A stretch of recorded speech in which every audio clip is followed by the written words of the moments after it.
Okay, good morning, everyone. Welcome to our last session of the year. My name is Alejandro Martin Gomez.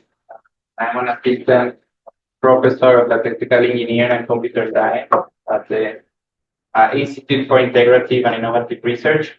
Uh, we define ourselves we're a very interesting team driven by purpose. Our mission is to pioneer solutions to big problems through convergence research across academic, industry, government, and non-profit sectors to make a positive societal impact by creating and deploying innovations at scale. Our bold vision is to be recognized leader in convergence, research for societal impact, and the preeminent partner in creating and developing comprehensive, transformative, and scalable innovations that stimulate economic growth and improve health and well-being in Arkansas and beyond. So there are, in general, five words that define our institute. These five words are integrative, convergence, economic development, at scale, and societal impact. So our mission is to try to bring all these key words and make an impact. So now it is with great pleasure that I introduce our speaker, Mathias Unberath. He is a young C. Malone Associate Professor of Computer Science at Johns Hopkins University. He's also core faculty in the Malone Center for Engineering in Healthcare and the Laboratory for Computational Sensing and Robotics. And he's also an affiliate faculty in the Institute for Azure Autonomy and holds a secondary appointment in the School of Medicine. Mathias Lab, the Arcade Lab, it's a research group that works on advanced robotics and computational augmented environments. And he's working on building the future for computer-assisted medicine. Mathias has a very long list of published works, right, around 150 journals and conference articles, and has received numerous awards and grants, including the NSF Career Award, the NIH NIBAB R21 Trailblazer, the Google Research Scholar Award, and more recently an R01. And at a more personal note, I've been lucky enough to be working with him for the last probably 4 years.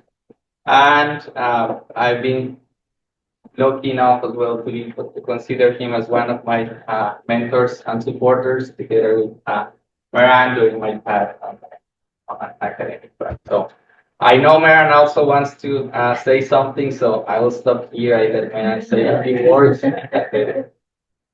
So mine is more in the sort of the personal notes because I've been knowing Mathias since 2015. So thinking about Mathias remind me of one sentence that my kids' coach used to say to them. I guess it's a sentence from Kevin Durant, popular basketball player. So he says, hard work beats talent when talent doesn't work hard.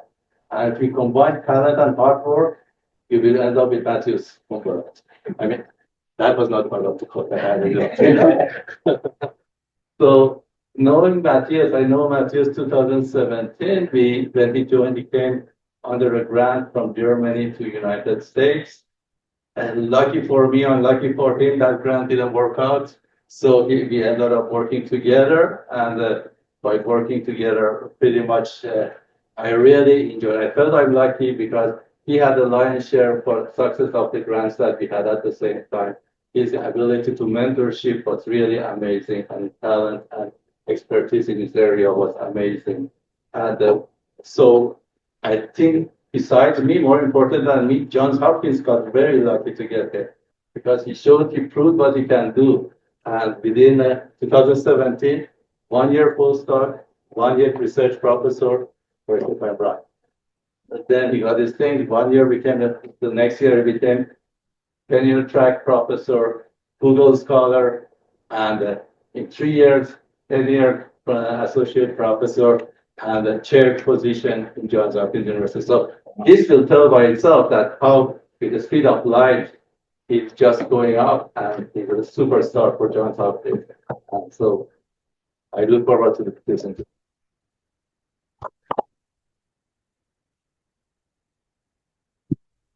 Well, thank you very much. I've been reflecting on some of these things because speeches like this always make you feel very, very, very, very homely. I've been telling to my dad, I, these introductions are probably the closest that while still alive, we get to this moment of Huck Finn and Tom Sawyer, where they pretend to have their own funeral, where other people say nice things about them. It's an incredibly special moment. But now I have to perform, this puts immense pressure on me.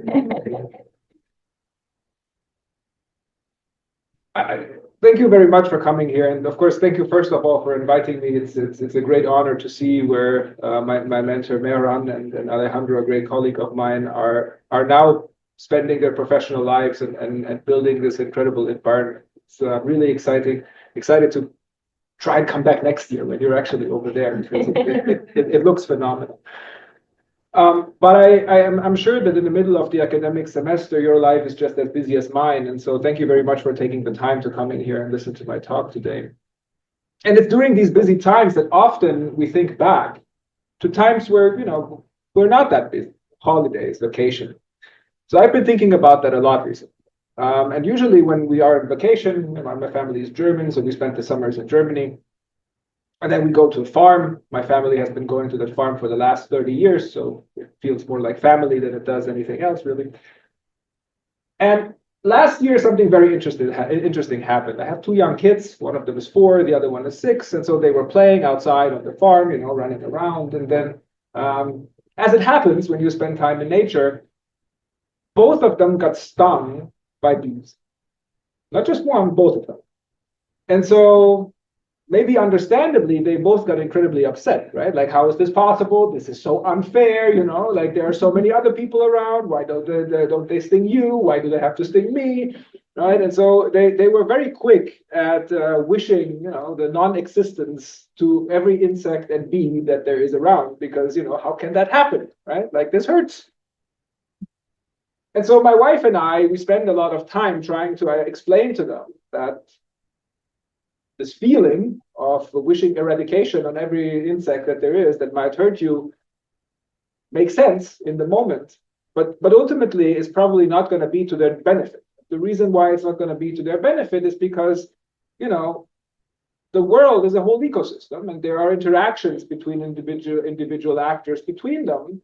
And so simply eradicating or taking out one species, for example, the bees, is really going to have downstream effects that are incredibly difficult to predict and foresee. So, this is not just going to be the world as we know it, but no stinging insect. It's going to be much more complicated than that. Okay, so this was not particularly convincing to my kids, I got to be honest, right? Like, we didn't really quite make it. But once we told them that there's not going to be honey, we got them. But anyhow, the point that I'm trying to make this point, right, is that because if we're thinking about the ecosystem, right, the biological ecosystem, flora and fauna, we can immediately see, how there are complex interactions between individual components that make up that ecosystem, right? And simply removing one or adding one is not going to result in particularly predictable changes, because the interactions are complex, many of them absolutely unpredictable. Okay, so we see it by, for example, eradicating bees or adding invasive species that now, without natural enemies, can essentially just proliferate and completely change that specific ecosystem. Okay, so now why am I talking about this? Right, this is not what I came for. The reason I talk about this is because the exact same idea of an ecosystem exists not just in flora and fauna; it exists in the socio-technical system that makes up the fabric of our society. And these complex interactions between technology and the people who use it are profound and can be shaped strongly, by introduction of technology that then have ripple effects that previously you would not necessarily have been able to foresee. Don't believe me? Well, let me give you an example. The first example I want to give you is the iPhone. In about 2007, right, Apple introduced a new phone. We had phones before, right? The only thing that really changed was that this phone now, instead of having keys and a small screen, had no keys and a big screen. This essentially did two things. The first thing is it allows you to have a different type of interaction with your phone, right? So you're no longer just pressing buttons, but essentially you can have much more complicated user-machine interfaces, right? You can have the full keyboard on that screen. And so now you can type more efficiently, you can swipe, you can do all sorts of things. That's the one thing, better interaction. But the second thing is because the screen now is much bigger, you need much more compute in your device. Right? So essentially, your computer that drives your mobile phone has to become incredibly more powerful because otherwise you can't feed the information onto the screen. So in fact, these are just two technological changes, right? And if it stayed there, right, our world would look just like that, where essentially when you leave the house and your mobile phone has no reception, well, then that's it. But that's not what happened, right? And the reason why it didn't happen is because of this socio-technical fabric that we have. Because people start developing novel applications, given the presence of this new technology, they explore new opportunities, and through all of these mechanisms, they change not just the exact same technology that they use for the same thing, but also how we use technology in order to solve problems. Nowadays, right, digital well-being is a huge problem, right, because we no longer can disconnect. Everything, our work email, our notifications for our social media and everything else, everything is at our fingertips, in our pockets, and annoys us most of the time. So this is the introduction of one piece of technology that profoundly changed the way how society interacts, what we think about interaction and communication and bonding, and how we use the technology that we have in existence. So very similar to the example that I had before, we now see it. This is 2007. We call it the iPhone moment, right? Because it so fundamentally changed how we're thinking about mobile phones. What's very interesting is that moments like this happen frequently. We just usually need some retrospect in order to understand that they happen. A moment like this that happened much more recently is what I would call this ChatGPT moment, where in 2022, we started to bring in this technology that was not invented in 2022. The first paper describing an architecture like this GPT model happened in around 2017. But in 2022, OpenAI figured out on how they can scale this technology to the extent that the model is capable of giving you sensible responses, and not just that, also how to align what the model produces with what humans talking to the model would expect from the model. So this is an alignment problem. And so what this has done, and if you're teaching in an academic setting, then I'm sure you know what we're talking about. We have completely redefined how text, or the value of text essentially, right? These models completely redefine this. Why? Because we can generate large amount of text very easily now. Right? So if somebody just requests you to write one page about X, well, you can generate that page in approximately 5 minutes if you essentially use a model like this sensibly. But what's the value of it? Right? How do we think about the value of the written word created by people versus created by this machine? How do we think about what text is important, what text isn't? How do we want to interact with this? So this technology, again, just like the iPhone, changes not just the availability of this type of solution, it also changes the socio-technical fabric, right? How we want to interact with text, how we want to interact with other things, and what we think about, well, what we deem important, essentially. Right? So again, one of those components that have fundamentally changed the landscape of how we're interacting with it. Now, what's very interesting is that if we're thinking about more specific applications, similar things are nowadays happening in my field, which is computer-assisted medicine and medical image analysis.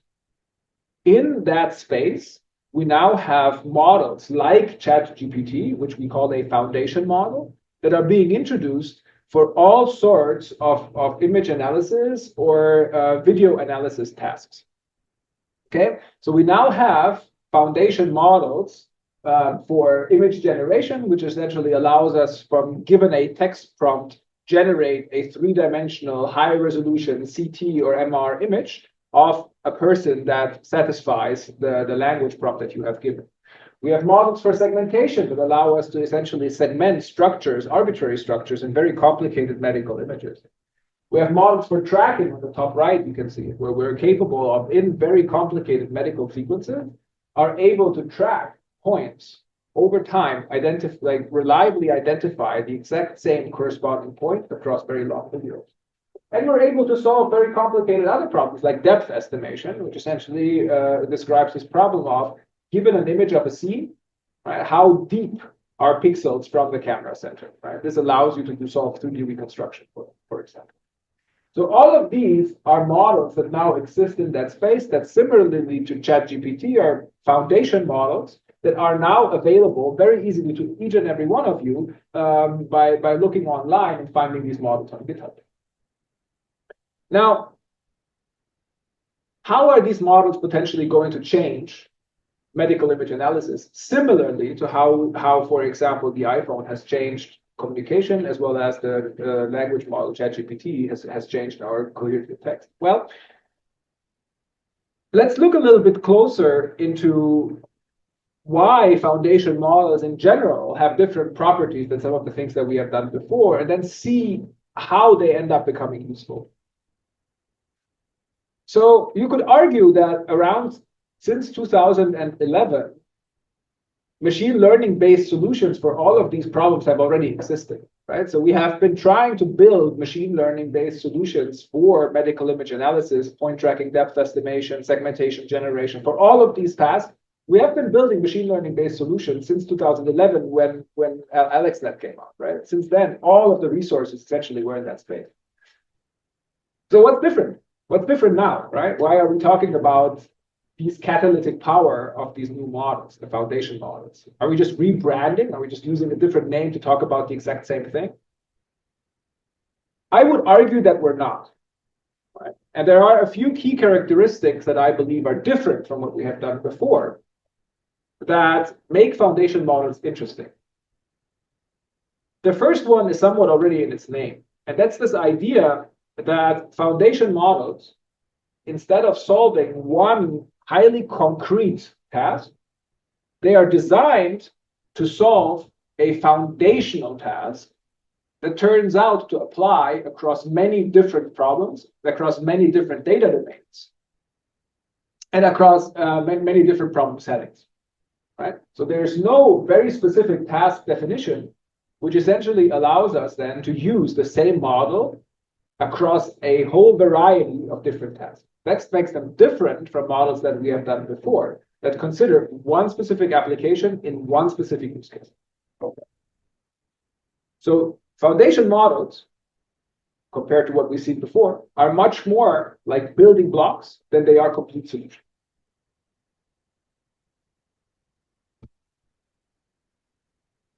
This idea of building these models out as building blocks instead of building them as complete solutions introduces additional flexibility. Because I no longer use semantics that are specific to one task or one domain, I essentially can now mix data sets and aggregate data sets from much more sources because I don't need to account for the data set specifics in merging and solving my task. Let me give you an example of what I mean when I say this. If you're considering a task like segmentation, the classes that you have in your data set depend on the task. So for example, if you want to segment street scenes, you expect classes like cars and pedestrians and traffic lights. If you segment medical images, you expect anatomical structures like the liver, the kidneys, and other things.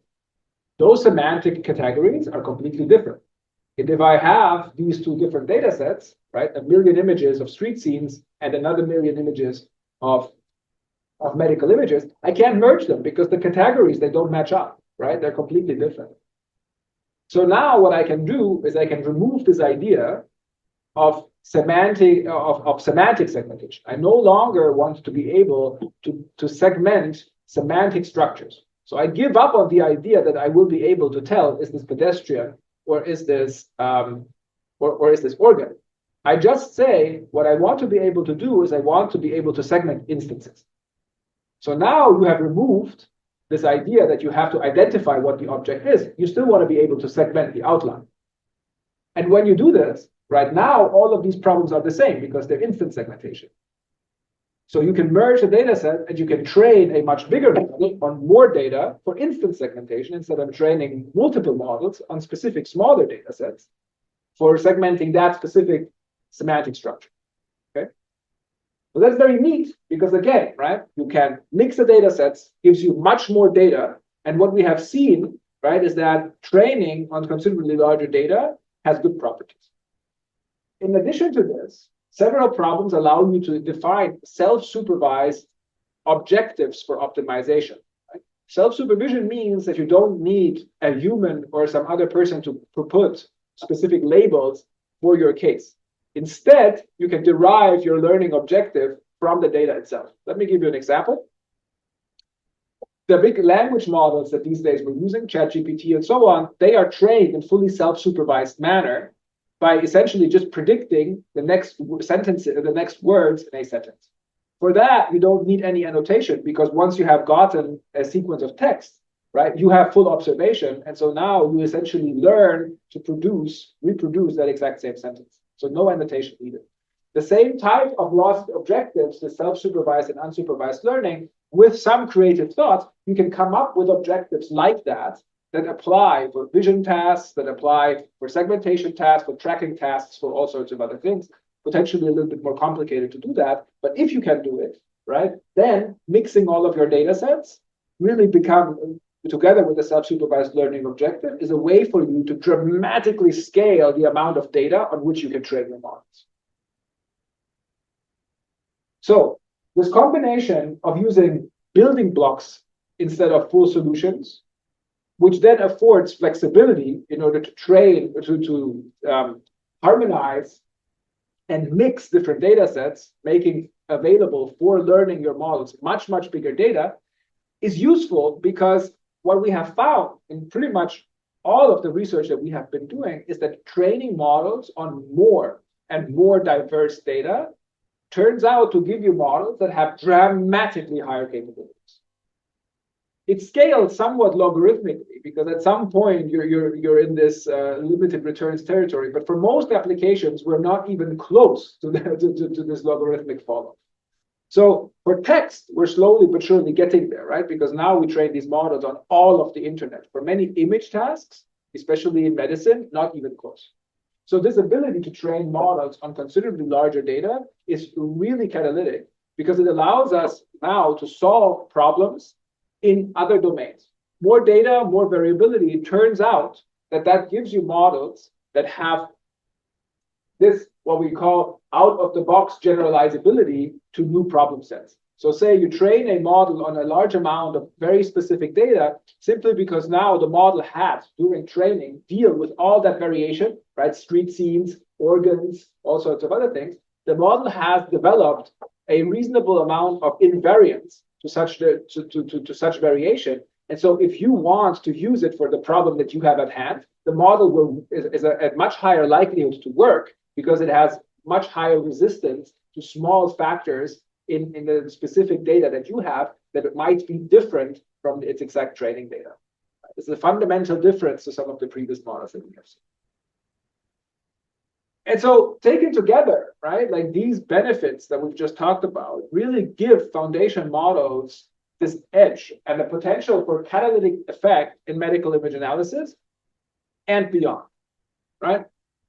So as I've tried to convince you is that these flexible task formulations essentially allow you to develop on much larger data sets, these strong and generalizable building blocks that you can use, right, immediately. And because these types of models work on new data that you might encounter out of the box, you have dramatically reduced development costs because you don't have to go back in and develop your task-specific, solution-specific model. Again, you can simply use the building block that you have pre-developed and previously applied to several other problems before. And so what this really does, right, is that these dramatically reduced development costs that you can now use to build quantitative solutions based on image analysis, right? Quantitative image analysis, tracking, segmentation, and so on and so forth, are really going to pave a clear way, a clear path towards the more ubiquitous adoption of these quantitative tools in medicine, right? Simply because whenever I have a problem that I would like to be able to solve quantitatively, I don't have to start with a research problem developing a new solution, but I can use off-the-shelf tools in order to get me to my endpoint much faster. Okay, so for now, I made assertions. And I hope I was convincing in making them. But I want to substantiate them a little bit by showing you applications and where we have used this concept in order to actually capitalize on exactly this vision that I'm trying to paint here. The first one I want to show you is something that we have developed for tracking any point, the tracking any point foundation model that allowed us to build a system for camera localization and mapping that we called one slam to map them all. I hope the joke is not lost on me. So one application that we are particularly interested in, this is work that we've been doing for the last 7 years or so, and the people who I work with even before I joined Hopkins, is this idea that we want to make endoscopy more quantitative, right? Why is endoscopy currently not quantitative? Well, because endoscope essentially is just a monocular camera, so just a single camera that doesn't allow you to estimate depth. And now this camera is being inserted into national orifices, like for example, your nose. This is the nose. Can be other openings as well. But the problem about all of this is that when we're using endoscopy to understand pathology, all of this is absolutely qualitative. So you have a physician interpreting these videos and trying to understand the state of the anatomy. So imagine a solution. Or imagine a situation where a patient has a polyp in their nose, so they complain about breathing issues. They present to the doctor, and really what they would like to be able to do is they would like to treat this patient now with, say, steroid injections so that the polyp shrinks. When the patient comes again, after weeks or months of having endured this treatment, well, what will happen is that the physician is going to insert the camera again. It's going to look at the video and it is trying to interpret, well, was the treatment effective? Was it not effective? Trying to understand qualitatively how the current visual presentation compares to something that they did months before. So there's no quantitative aspect to any of this, right? We cannot say, oh yeah, this treatment was effective because in just 2 weeks, right, your polyp shrank by 20% in size. There's no way to say it because we have no way of calculating the volume of the polyp from these endoscopic sequences. And so this is one of the paths that we would like to be charting here in order to be able to understand how can we derive quantitative information from these endoscopic sequences so that we can enable this quantitative comparison longitudinally as well as cross-section. So really what we would like to be able to do is, as you can see there on the right-hand side, is take an endoscopic video sequence that is collected during clinic visits and reconstruct a three-dimensional model based on which we can perform quantitative comparison. This turns out to be a ubiquitously complicated, pervasively complicated problem because the endoscopic video sequences that you see on top have a lot of challenges. Methods in general computer vision, we call them simultaneous localization and mapping type algorithms, they exist for general computer vision tasks, but they don't work for endoscopy. And the reason for that is that if you look at them, you have essentially what we call photometric inconsistency, which means that the same point looks different in different video frames because your light source travels with the camera. And that essentially means that the same point will appear brighter or darker in different images, making it very, very hard. Then you have incredibly repetitive textures, right? So here you can see, right? Like all of those letters, for example, are very distinct. If you were to use them to match them across video frames, very easy. In those video sequences, everything looks the same, it's red. So they're very repetitive and particularly feature scarce. So you have very few points that have distinct features like vessels or things like this. So that turns out to be an incredibly difficult problem for computer vision. So this step, taking the video and reconstructing. And so what people have done, because machine learning, right, is they try to solve this problem by just saying, well, if I have a sufficient amount of paired data, I can solve a very domain-specific problem, right, that only works on that specific type of endoscopic video sequences. that takes as an input the video, does magic, machine learning, right? And then gives you as an output the relative camera sequence as well as the reconstruction of this thing. Right? You just learn exactly this. Because, however, you're now solving this using a particularly task-specific set of a solution, your model needs to be trained on the data that you have, because this is highly specialized data. Well, where do you get it? Well, in some cases you do, in many others you don't. And so you create models that on very specific task domains can solve this problem reasonably well. But if you try to take such a model and apply it to a different type of endoscopic sequence, or even an endoscopic sequence created with a different camera, the model is completely failed. Because again, we're trying to solve the full semantic problem, and that doesn't work very well. Now, what's interesting is that there have been, right, for years, very strong algorithms that can solve this problem for you. If you know, if you can solve a specific problem that we can solve in general computer vision, but it's much harder in endoscopy. So those are geometric computer vision approaches that understand where you leverage something that you understand about the geometry of multiple view camera, multiple view geometry. Because if you understand where the same point goes from one video frame to the next, and so on and so forth, then you can leverage the point correspondence over time in order to solve analytically for the camera trajectory as well as for the reconstruction of your anatomy. Now, of course, right, solving this requires you to have these point-wise tracks. So you need to be able to understand how does, by point, corresponding points, how do they move? And this is the problem that the traditional conventional methods that we have without machine learning, you cannot solve. Right? So you can see there on the bottom left how few corresponding points you actually get because of the repetitive textures and the feature scarcifier. So this method, great, right? Because this is just geometry, right? It's computational geometry. You can use this method for everything because it's just multi-view geometry, nothing else. If you can solve the point correspondence problem, but right now we don't know how to solve. But hey, here's the thing, right? We were talking about these foundation model things earlier. And what we were saying is that they give you building blocks that solve a very generic task. So here's an idea. How about we solve this building block, this one key thing, right, that we need, the point correspondences. How about we solve that using a machine learning model and then use the rest fully geometric processing? So this is what a tracking anypoint foundation model look like. I will not go into details because I think it will take us down the wrong track. But the fundamental idea is that you can use all tools of the trade of contemporary machine learning algorithms like transformers, attention, both over time as well as across the tracks.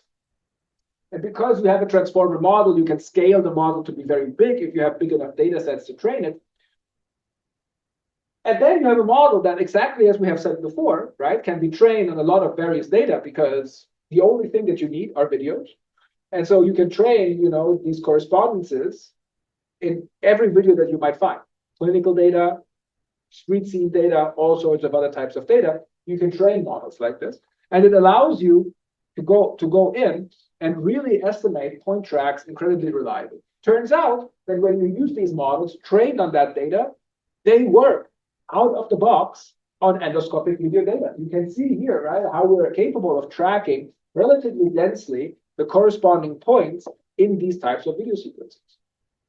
And because now we have a model that robustly, in all sorts of variable data, is solving this problem for us, we can go in and we can solve this quantitative endoscopy problem, not just in the domain that we initially wanted to solve it, which is sinus, but we can solve using the exact same machine learning model and the exact same hyperparameters on every component of our model, right? Because the model generalizes and the rest is just geometric computational geometry. We can solve the camera tracking and reconstruction problem, not just in the sinus, but also in the colon, also in the joint, and also in laparoscopy in the abdomen, which is not shown in this type of model.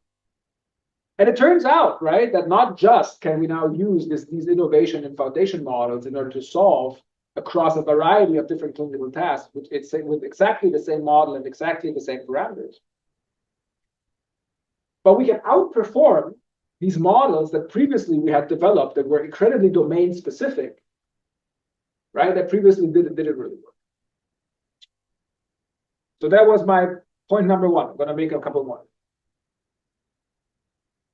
The second one I want to show you is something that we have been doing for segmenting medical images, where I already mentioned earlier that what we have been seeing in the recent 1.5 to 2 years is this transition from models that segment semantic structures to models that are capable of segmenting anything.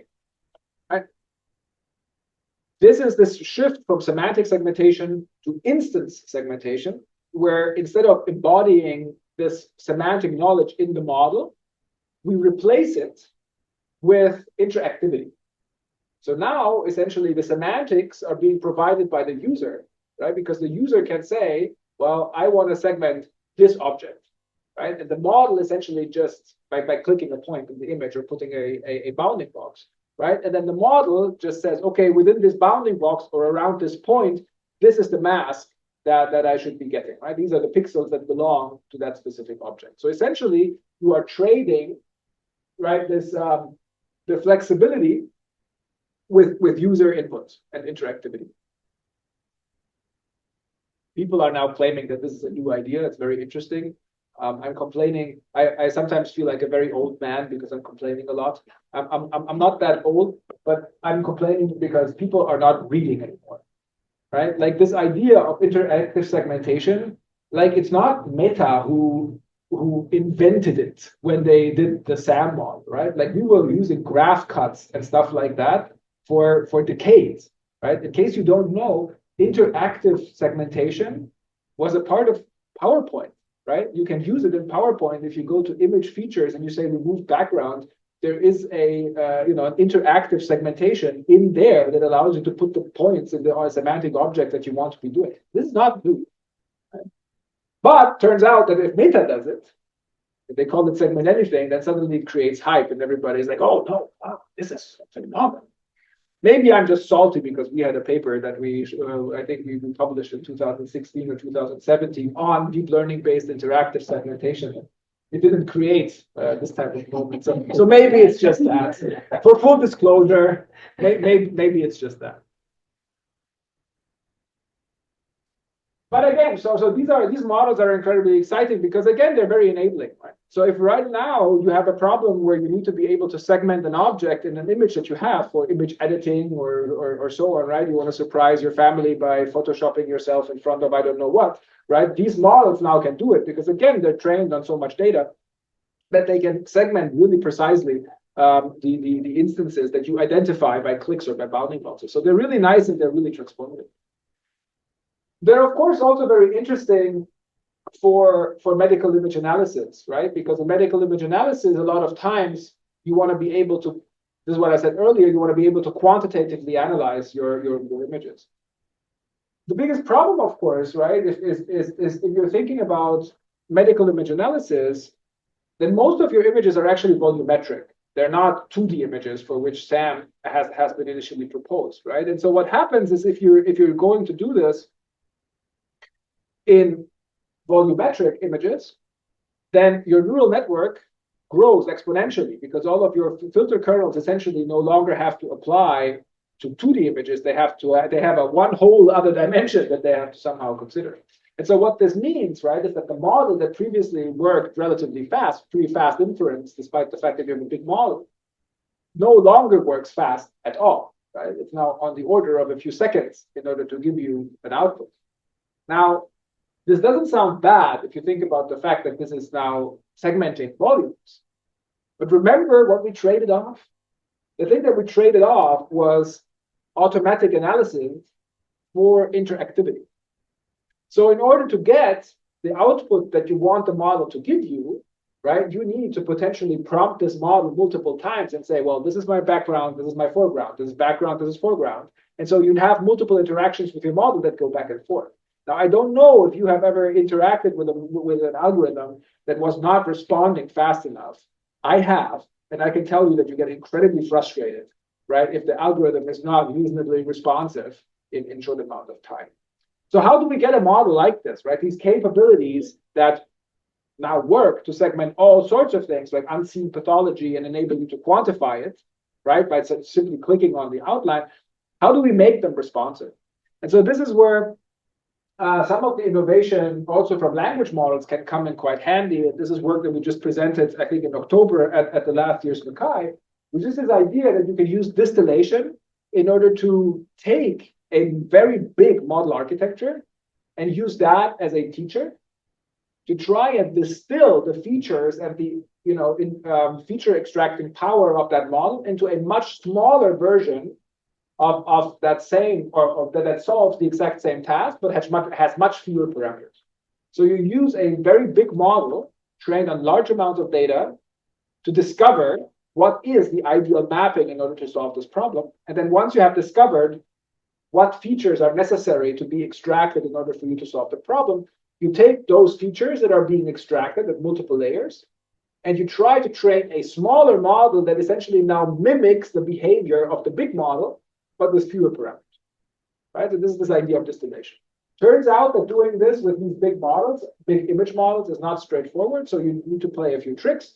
If you're interested in what exactly those tricks are, you can look at that at that paper. But the result of it is that you now have the ability to use these very big, powerful, three-dimensional foundation models for segmenting anything that perform at about the same level, but essentially are incredibly responsive, giving you around 0.3 seconds, giving you a response. So it's near real time for interactivity with a three-dimensional segmentation model.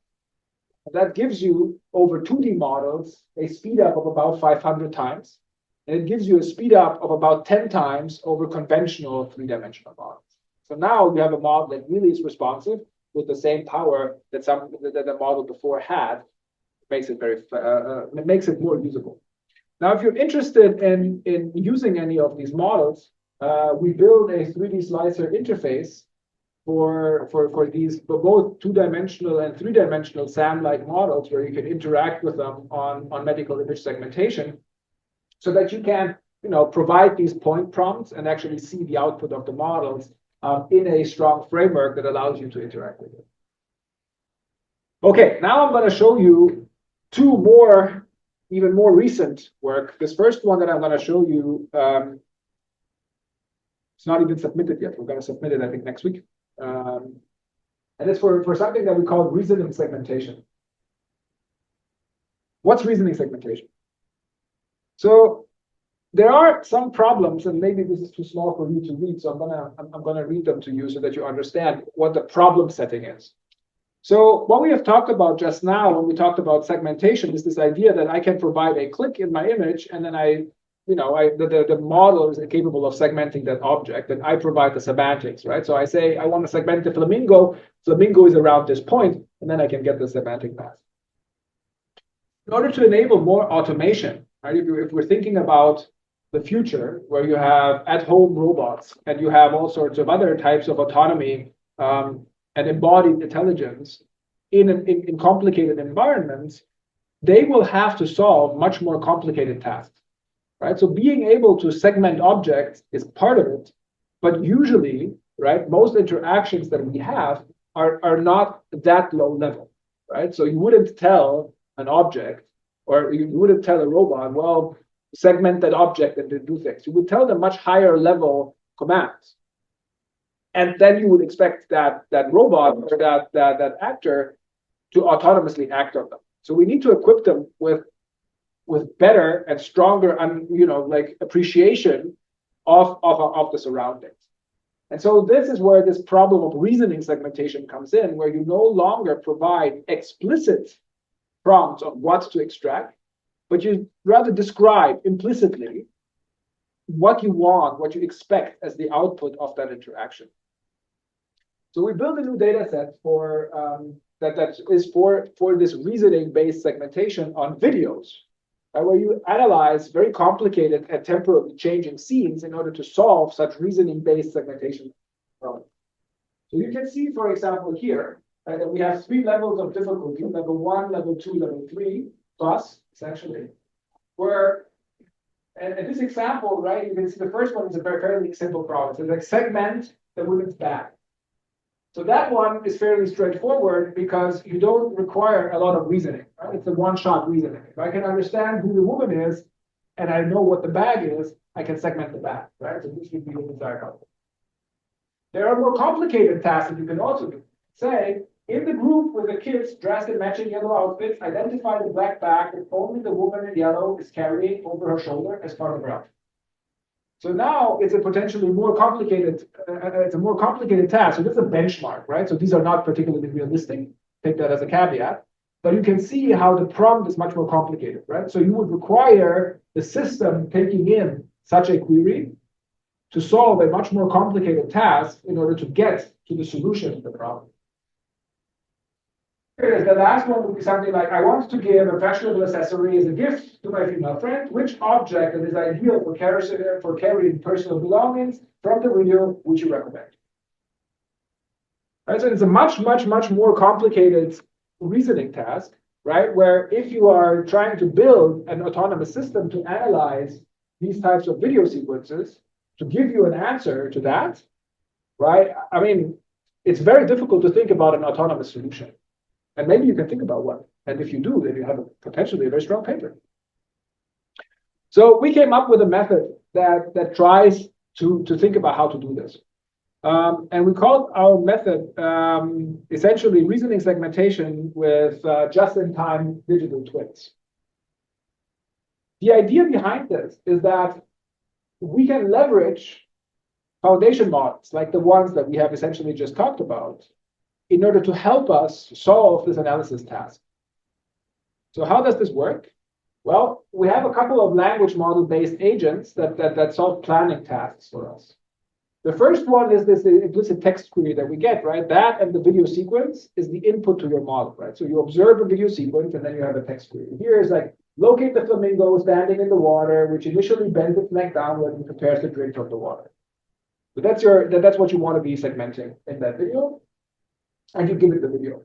Now, the prompt is going into what we call this LLM planner. So this is one of the ChatGPT variants. You can use whichever one you like. But the idea behind this planner is the planner will give you the logic behind the steps that you need to execute in order to solve the problem given specified in the query.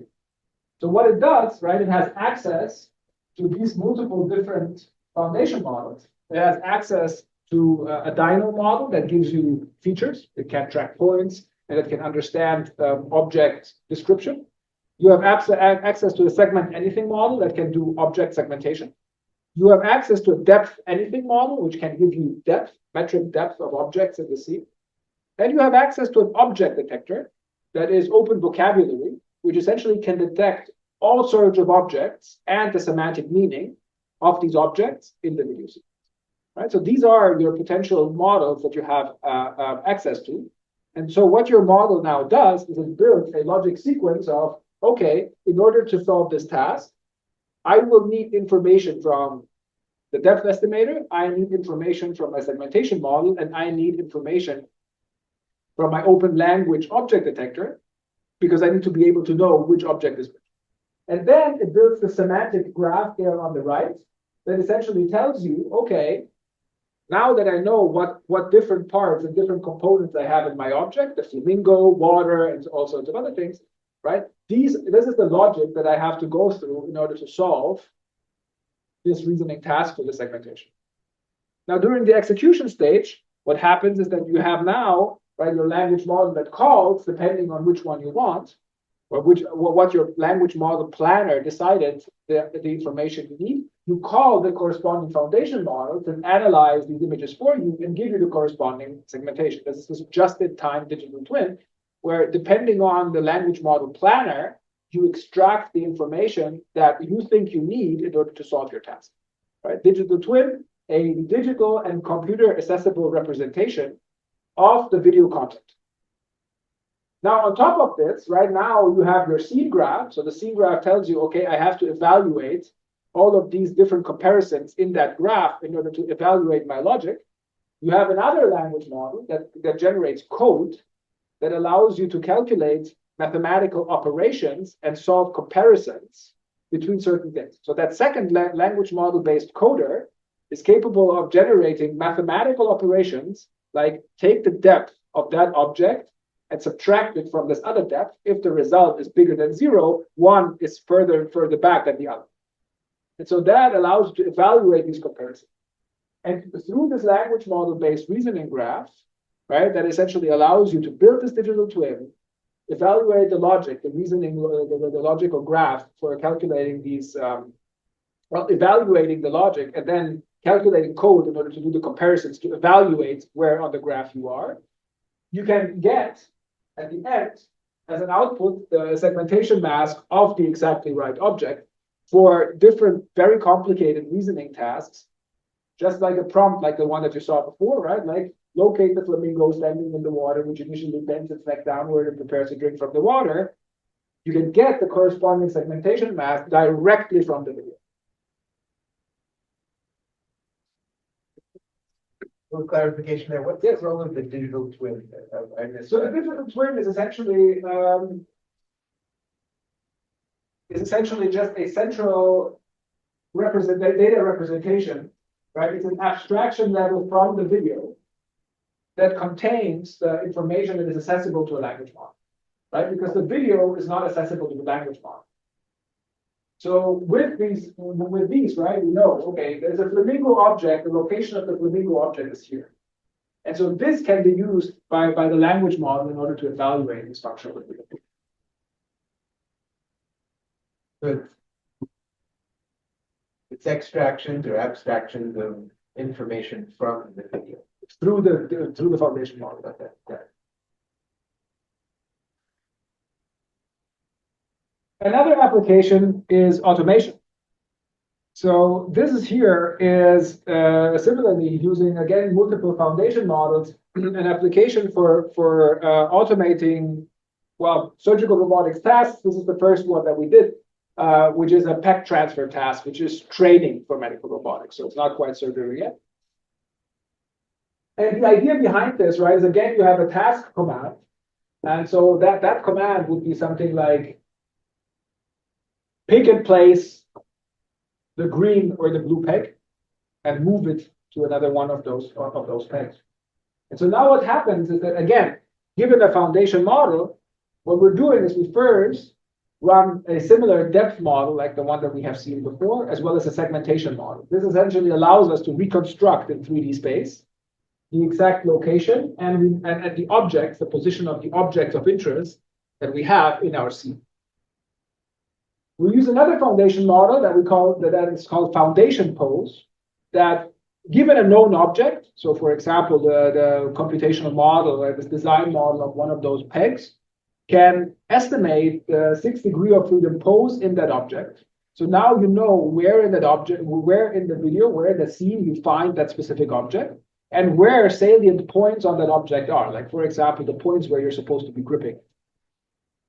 Now that you know where your objects are, you can query again your language model, like we did before, that is now capable of creating a plan for the action that you have given, that you have specified using your language prompt. So move the blue peg from where it is right now to a peg somewhere else.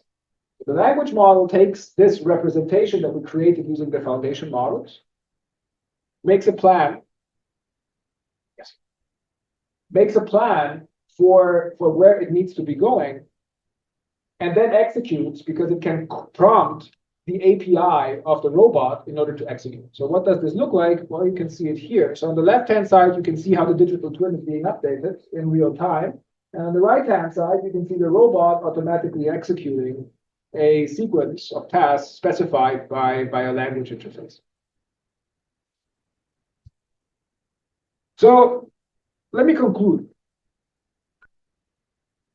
I hope I have convinced you that foundation models and all the advantages that they bring are really offering exciting opportunities in the space of medical image computing, but beyond, right? We talked about automation in all sorts of domains. And really right now, we're at the beginning of this movement. We're not really at the end. The foundation models are relatively young, with I think the terminology emerging, I think, sometime in 2022 maybe, and people still not particularly aligned on what it actually means.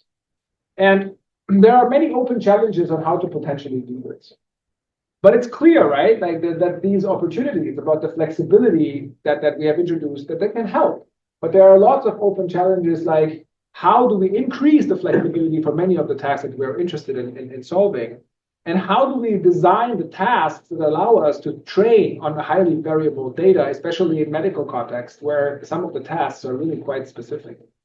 But there are many reasons for optimism and excitement, because if we're using this technology because it so dramatically reduces development costs, they can increase the accessibility to this type of technology and solving automation challenges by a much larger variety of stakeholders. And ultimately, right, they will have a transformational impact on medical image computing and overall precision healthcare. So with this, I would like to thank you for your attention, and I would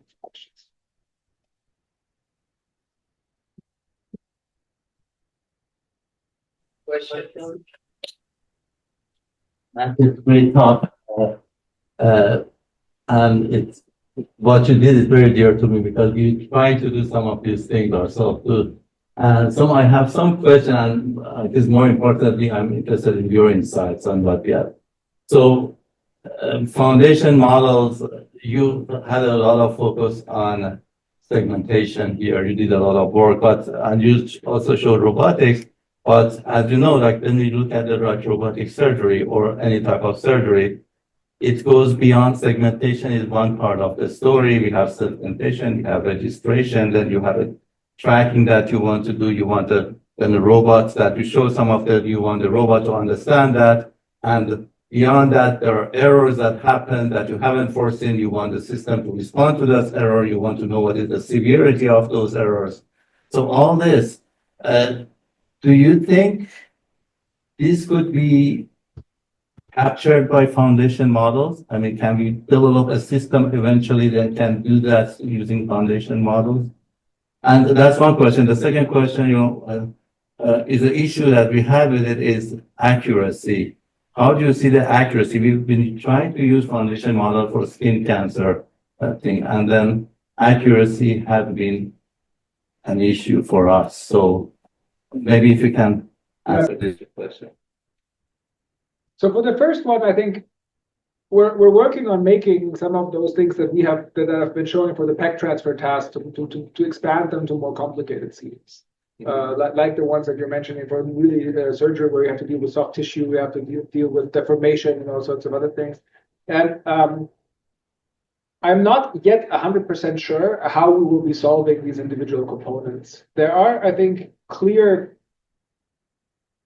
starting points with these tracking any point foundation models, with models for dense tissue tracking and so on, where you can try to build closed loop control paradigms. So you see like the example that I showed for robot automation, it has a closed loop control paradigm, so you can deal with some of that uncertainty. But as I said, this is really just the start, where we have lots of open challenges, and we can discuss a little bit more about specific applications. When it comes to accuracy, I would need to learn more about the exact problem that we were facing. I would say that for segmentation, I mean,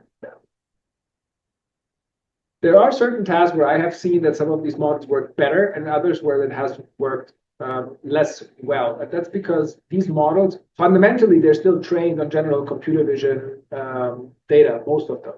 And sometimes those properties are really not what you expect to find in clinical tasks. And so the boundaries or the decision boundaries that they give you are not really aligned with what it is that you would expect for that specific task. So that can be one of the factors. Now, how to scale or how to refine them to the medical data, especially if you have a limited amount of them, I think it's an open challenge with some approaches that exist, like low rank adaptation and things like this. But yeah, it would depend on your specific application. In your term, the accuracy was, you found it acceptable to what? Yeah. I have a couple of more questions. One of them is online, and then Question online. Could you please tell us your thoughts on out of distribution generalization in medical imaging? Yeah, big problem, of course. Well, I mean, out of distribution is very complicated because what is distribution?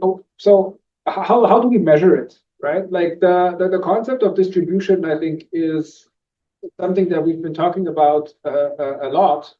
But I think it's a very fuzzy concept because over images, it's very difficult on how you specify that distribution. You can definitely you can specify the pixel space, which may or may not be useful. You can specify it over metadata space, which is what people at the FDA try to do with, and the ARPA-H are calling for proposals on that.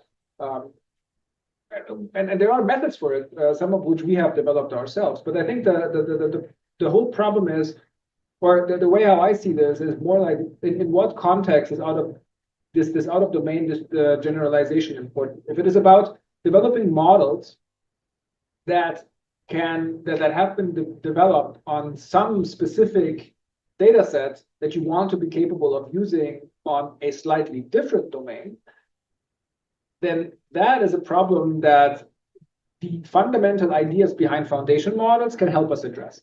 Right? This idea of more flexible task formulation to scale data is highly aligned with some of those ideas for domain generalization and to increase domain generalizability, like domain randomization, for example, that essentially have demonstrated that it creates models that have a higher resistance to overexploit,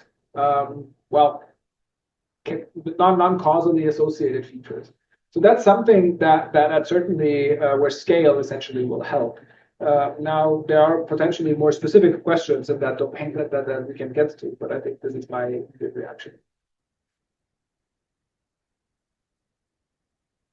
Wow, thank you so much for what a presentation. I'm a therapist. I'm very interested in helping people who have oral injury. Sometimes as simple as just PTSD, but very complicated. I'm working on a problem right now where I can interview somebody pre and post, and I'd just like to make it simple by borrowing your very beautiful early story about their son being stung by a bee.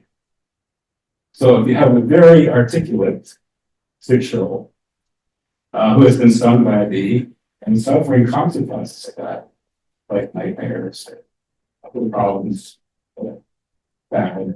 And if you have very articulate parents, which I'm sure you are, you'd like to design an objective as to how you help your son recover from this traumatic event. Okay. What I'd like to do is capture narratives before and after and during treatment. Is this an appropriate methodology, to use chat to analyze, to do a thematic analysis of the pre-narrative, to do a narrative thematic analysis of post, compare the differences, and then more precisely identify a more specific treatment? Certainly. So certainly, I think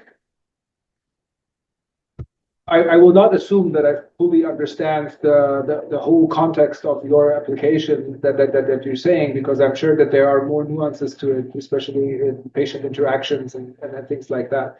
But from the high level gist of that I'm getting from your problem description, I will argue that current language model technology, if carefully developed, is probably right now out of the box capable of doing what it is that you are interested in. So it would be a matter of building an app that allows people to use it conveniently, or speech to text technology that you can use for out of the same API. So if you choose to use the OpenAI provider, for example, there are whisper models that allow you to speak in the microphone that will automatically transcribe it, and then you can use that transcription in order to generate the text in order on the text, then do narrative analysis, and then do essentially comparisons.